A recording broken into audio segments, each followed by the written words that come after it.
dulu. Assalamualaikum warahmatullahi wabarakatuh. Saya Taufik Darman dari semester 2A akan mereview mata kuliah hukum pidana pertemuan yang ketiga yang membahas tentang tindak pidana atau strafbarvel atau delik. Lebih banyak dipergunakan istilah tindak pidana dibanding perbuatan pidana dan lain-lain. Alasannya, pertama dari segi sosio-yuridis, hampir semua perundang-undangan pidana menggunakan bahasa tindak pidana. Yang kedua, semua instansi penegak hukum dan aparat menggunakan istilah tindak pidana. Lalu yang ketiga, para mahasiswa mengikuti tradisi yang lalu. Lalu yang kedua, pengertian tindak pidana merupakan pengertian yuridis yang berbeda dengan istilah kejahatan atau perbuatan jahat. Lalu dilihat dari isinya, perbuatan pidana atau criminal act, pertanggungjawaban pidana. Terhadap perbedaan pandangan yang memisahkan pengertian antara perbuatan pidana dan pertanggungjawaban pidana atau dualistis. Pandangan yang menyotokkan pengertian pidana dan pertanggungjawaban pidana atau bisa disebut monistis, dualistis, dan monistis hanya sebuah opini. Lalu ada juga unsur-unsur pidana.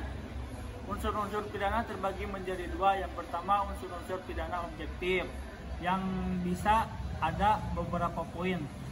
Yang pertama ada perbuatan, lalu syarat mutlak dan delik, lalu ada juga melawan hukum, lalu ada menentukan sifat tindak pidana dan unsur memberatkan, lalu ada juga tambahan yang menentukan tindak pidana. Ada juga unsur pidana subjektif. Ada beberapa poin dari unsur pidana subjektif. Ada yang pertama ada kesengajaan atau dolus, lalu juga ada kealpaan atau culpa, lalu juga ada niat atau formenement, lalu juga ada maksud atau ogmerk, lalu juga ada dengan rencana atau Melforbedagsrode, lalu juga ada perasaan takut atau fresh.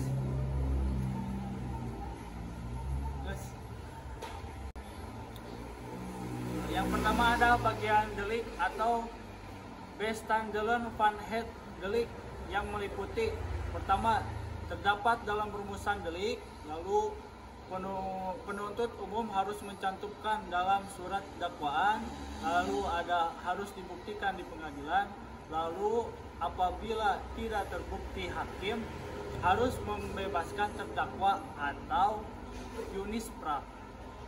Lalu yang kedua ada elemen atau unsur-unsur delik, elemen van delik. Yang pertama ada tidak terdapat pada rumusan delik, lalu delik unsur-unsur delik, elemen van delik. Yang pertama tidak terdapat pada rumusan delik, lalu hal yang dapat dipertanggungjawabkan atau dijawabkan sesuatu tindakan atau sesuatu akibat terhadap pelakunya, terhadap akibat yang timbul, dan hal dapat disalahkannya berdasarkan unsur kesengajaan atau kealpaan. Lalu poin yang ketiga harus dianggap dan diisyaratkan dalam setiap rumusan delik.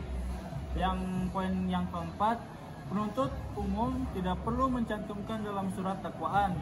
Poin yang kelima, apabila hakim merasa ragu, maka harus melepaskan tertuduh dari segala tuntutan hakim atau aslak van ale tes dong. Anjing eta nges tama hese ingat. Teknik atau cara merumuskan tindak pidana. Yang pertama, hanya memberikan nama yuridis atau kualifikasi tanpa menyebut unsur-unsurnya. Misal pasal 351, pasal 297, pasal 184 KUHP. Yang kedua, hanya menentukan unsur-unsurnya tanpa memberikan kualifikasinya atau nama yuridisnya. Hal ini diatur dalam pasal 283 dan 305 KUHP. 3. Memberikan kualifikasi dan unsur-unsurnya serta nama yuridisnya. Hal ini diatur dalam pasal 362, 372 dan 378 KUHP. Subjek tindak pidana. Yang pertama hanya untuk manusia, untuk hal ini diperuntukkan untuk tindak pidana umum. Yang kedua manusia dan korporasi, hal ini diperuntukkan untuk tindak pidana umum dan khusus. Sekian dari saya. Assalamualaikum warahmatullahi wabarakatuh.